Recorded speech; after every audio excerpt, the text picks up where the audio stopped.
All right, welcome to today's Explainer.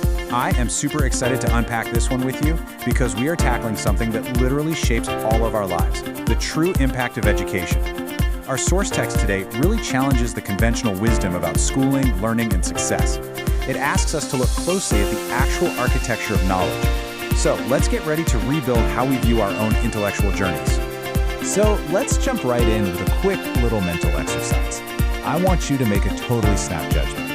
Picture two people standing side by side. One is a 16-year-old who decided to drop out of high school. The other, a 22-year-old college grad. Off the top of your head, who has the better future? I'm guessing a lot of you instantly thought of the 22-year-old college grad, right? And, you might be right. But, and this is a massive but, you might also be completely wrong. Because as our source points out, the real answer isn't just about who's holding a framed piece of paper. It goes way further. Which brings us to the first part of our explainer, the diploma dilemma and how education opens doors. Let's be real for a second. In today's world, a formal degree still carries a ton of weight. Employers are absolutely flooded with applications, right? So they use degrees as a quick filter. Universities use them as a gate to guard those advanced opportunities. And society uses the degree as a massive signal of competence. Having that diploma grants access to jobs, exclusive networks, and rooms that are just incredibly tough to get into otherwise. And the raw statistics definitely back this up. On average, college graduates earn significantly more over their lifetime compared to non-graduates. But it's not just about the paycheck. This group historically sees lower unemployment rates and much better access to the basics. We're talking healthcare, housing, and upward social mobility. So yeah, formal education absolutely matters. A lot. But here is where things get tricky. Education beyond the degree, the complication. If a degree is the ultimate golden ticket, how on earth do we explain these folks? Steve Jobs, Bill Gates, Oprah Winfrey, Mark Zuckerberg. These are literal billionaires, industry titans, some of the most culturally significant figures of our time, and yet not a single one of them finished their traditional college path.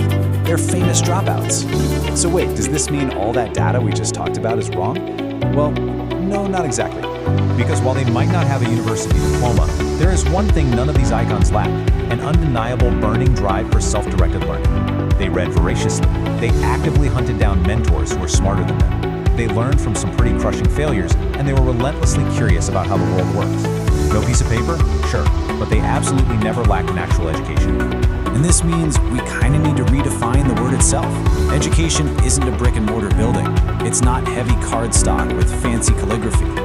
The source gives this beautiful definition. Education is the ongoing act of expanding your understanding of the world and your place in it. It's a lifelong practice. So the real question isn't, did you go to school?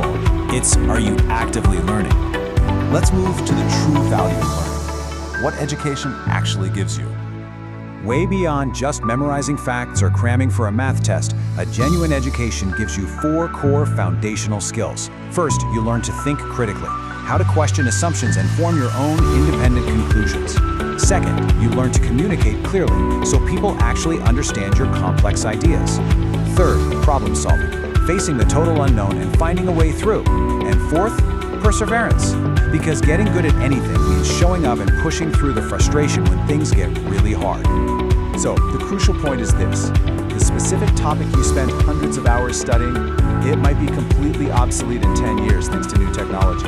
But the character you built, the discipline, the unyielding curiosity, the resilience, those are permanent. Those traits follow you for life, shaping your career, your relationships, and really, who you fundamentally are. Now, we have to look at the other side of the coin, the cost of ignorance, when learning is absent. Take a second and genuinely ask yourself what happens when that drive to learn is just gone. And I'm not just talking about school. Think about everyday life, financial literacy, understanding your own health, civic awareness. What actually happens when we just stop trying to figure out how the systems around us work? Well, the source text lays out a pretty dark but very real picture. When education is absent, people get exploited. They make devastating yet totally preventable mistakes with their money, their bodies, and their rights. They end up struggling to navigate a modern world that is explicitly designed to reward knowledge. Without continuous learning, life just becomes a lot harder and a lot more confusing. This brings up a massive realization. Education is not just some vehicle for landing a high-paying corporate job. provides the essential, everyday tools you need to navigate human existence with actual confidence and dignity. It stops you from being taken advantage of. It puts you firmly in the driver's seat of your own life. Which leads us to a reality check. Unequal access to the system. We have to acknowledge a vital systemic reality highlighted in the text. For a lot of people, formal schooling is a profound privilege, not a guaranteed right. The system itself is imperfect, and let's be honest, in many places it's deeply broken. Plus, formal schooling doesn't always accurately reflect a person's intelligence, their true potential, or their inherent worth. The text sums up this systemic challenge with a pretty powerful quote. Education matters most for those who have had the least access to it. It is a grounding reminder. While we champion the huge power of learning, we also have to recognize that the system must do better, ensuring everyone has the chance to learn, regardless of their zip code or their background.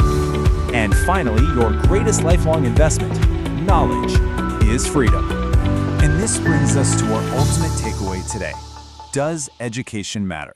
Yes. Undeniably, yes. But not because of a piece of paper. It matters because learning shapes how you perceive the world, and by extension, what you believe is actually possible for yourself. Simply put, the day you stop learning is the exact day your future stops expanding. So, the final call to action from our source is crystal clear. Stay curious about the world around you. Stay humble enough to know there's always more out there to discover. And stay hungry for the growth that comes from new understanding. Because your education, whether it happens in a classroom, a library, or just out in the real world, is hands down the greatest single investment you will ever make in yourself. So, I want to leave you with one final critical thought. Take a look at your life right now, today. Are you still learning? Let that sit with you as you go about your day. Thank you so much for joining me on this explainer. Keep feeding that curiosity, and I'll catch you next time.